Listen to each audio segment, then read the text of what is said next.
నమస్కారం. ETV news కు స్వాగతం. ముందుగా ప్రధానాంశాలు. రేపు పార్లమెంటు ముందుకు జమిలీ ఎన్నికల బిల్లు జేపీసీకి పంపించే అవకాశం. రాజ్యాంగంపై రాజ్యసభలో చర్చ.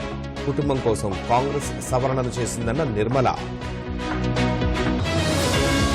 నెహ్రూపై వాస్తవాలు మారుస్తున్నారు. ప్రధాని క్షమాపణ చెప్పాలన్న ఖర్గే.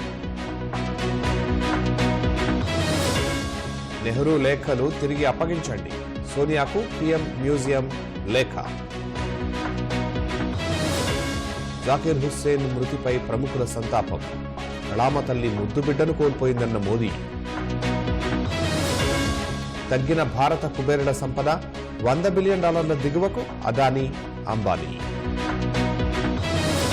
మాయో ద్వీపంలో చీడ తుపాను విధ్వంసం. వేల సంఖ్యలో మరణాలు.